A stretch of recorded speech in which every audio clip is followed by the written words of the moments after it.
Hi, ESCBubble, Sophie here, and I'm so excited to be joined by Adonis, who will be representing Czechia in Eurovision in 2025. Hello, first of all, congratulations. Hi, thank you so much. And yeah, thank you for invitation as well. Absolutely, thank you for joining us.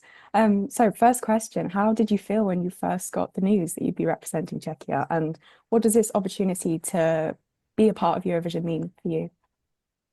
Obviously it was always a dream of mine to represent and to be part of Eurovision.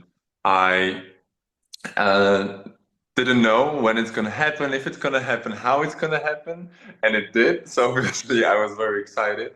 But it was a long process. I think all of the internal selection took about 4 months, and it's kind of a limbo. You don't know what's happening, if you're gonna win it, if you're gonna go through.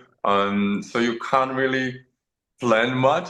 So I also felt really relieved to get the news, because I was like, great, now I can really go for what I envisioned and how I planned it, if this were the news. And yeah, and so far I everything's is working perfectly. I know people I want to work with, and people want me to join on this journey. So I feel blessed. Oh, good. So excited. So for those of you who are just discovering you and your music, could you tell us a little bit about yourself as an artist? So maybe some of your musical influences and the types of stuff that you refer to in your music, like the themes and that sort of thing. Sure. So I moved to London to study songwriting and vocal performance when I was 17. Um, and obviously, I had a lot of local influences.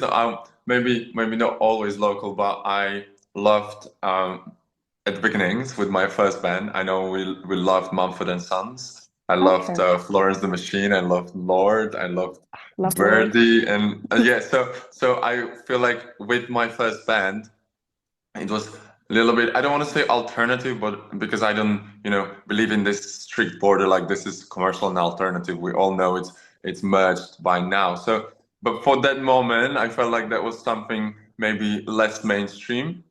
And yes, so those were my beginnings. But way before what I was given at home, those were all recordings of my parents, which were, vinyls of Queen, Prince, Depeche Mode, and Elton John, and that wasn't something I was particularly listening to myself. But obviously, when your parents are listening to it, you are it's getting under your skin, and I really appreciate their taste in music, because I couldn't wish for better selection of Yeah, artists than it's what a I good just told lineup. you.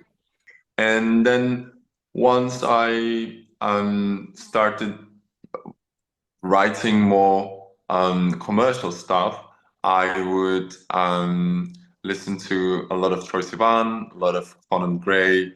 There's Dua Lipa, there's Mahmood, there's Ariana Mhm. Grande. So I think it's a wide mixture of things that I'm listening to. It's Lil Nas X, it's Mahmood, and I could continue. I'm excited to see what your song sounds like now. It feels like it's going to have so many different influences.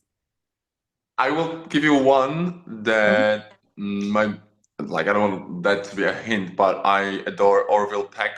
Oh, okay. Um, Also because of his um, lower voice Vocal register. tone. Yeah, and I resonate with that. So Oh, very um, cool. that one is definitely an influence for me.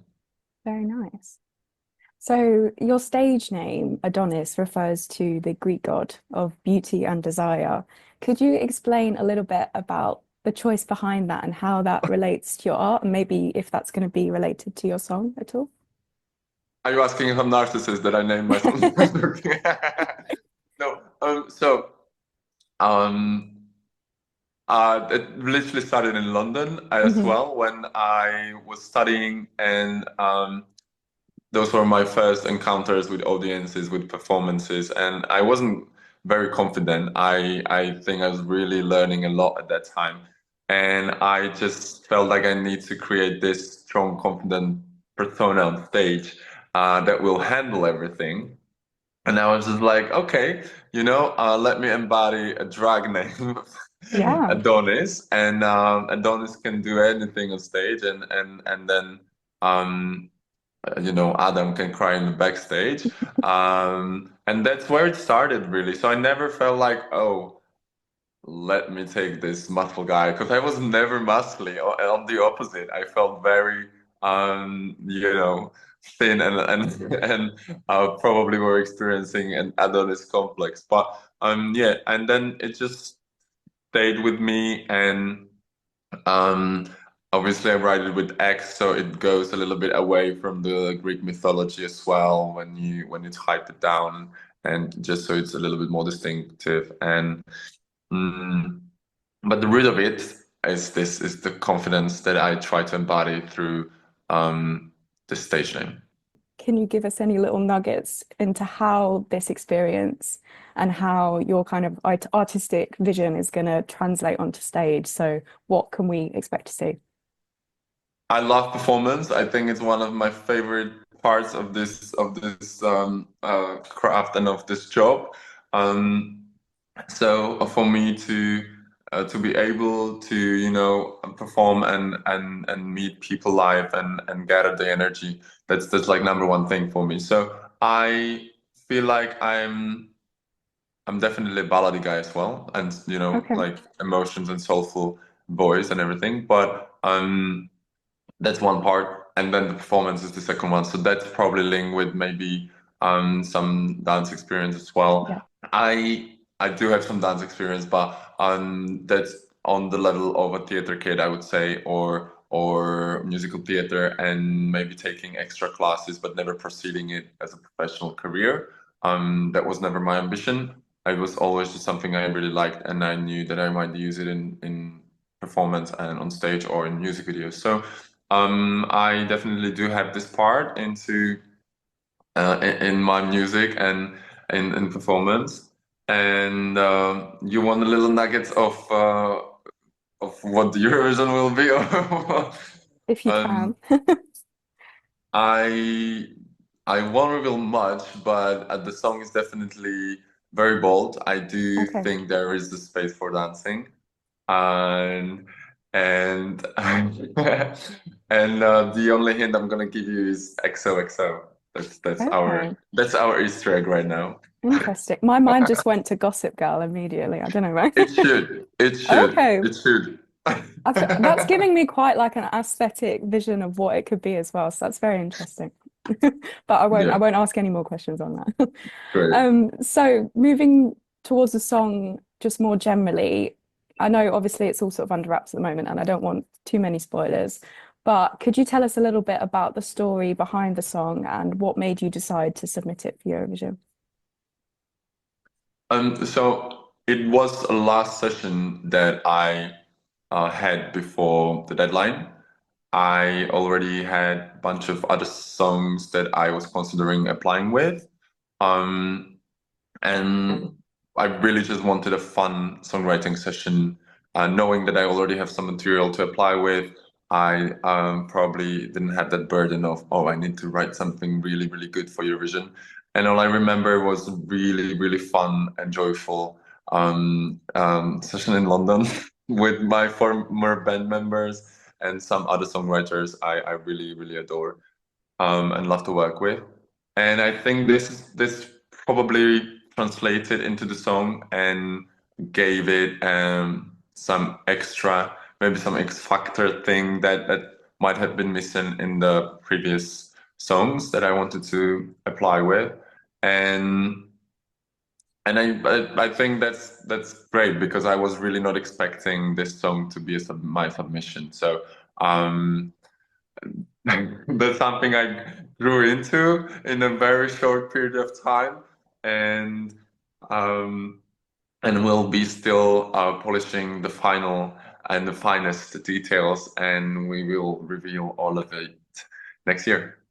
What message or emotion do you hope to convey through your performance? Is there anything that you want Eurovision viewers to take away from it once they've watched it? As I mentioned, it's really bold. It has lots of layers. I think I can't uncover all of them now.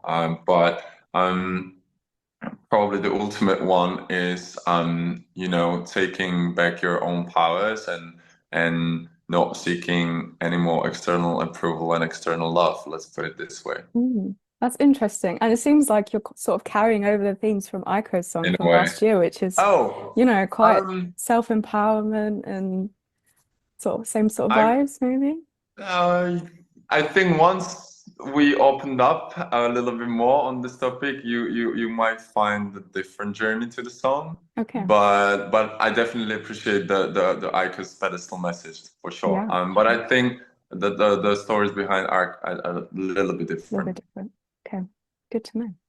Now, finally, it's every Eurovision interviewer's go-to question. So you've probably heard this several times today, and it won't be the last time you hear it. But I have Of to course. ask because everybody will want to know. Do you have any specific Eurovision moments, performances, or artists that have inspired you? I mean, you've mentioned that Eurovision has been a big dream for you. So Mm. are there any specific moments that you can remember from watching that really made you feel Obvious, yeah. really So the good? first one that pops in is definitely Duncan Lawrence. Hmm. I really adored the song. I think it was something completely different at that time, and that showed me the diversity in the winning songs as well. Um, I I loved Maneskin as well, and I mentioned that I really dig and love what Mahmood is doing right now. Hmm. So you kind of see the development of the artist after the Eurovision. That is already some additional value to the whole contest as well. Yeah. So those are probably the ones I follow the most, and and I'm not gonna go to dance breaks and No. everything because I love them. But I would, we would go. We We have could the be whole here for list. hours, couldn't we? Yeah, There's just so exactly. many. Well, thank you so much for chatting with us today, Adonis, and best of luck in Basel. Stay tuned on ESCBubble for plenty more interviews and exciting content coming your way soon. Thank you so much.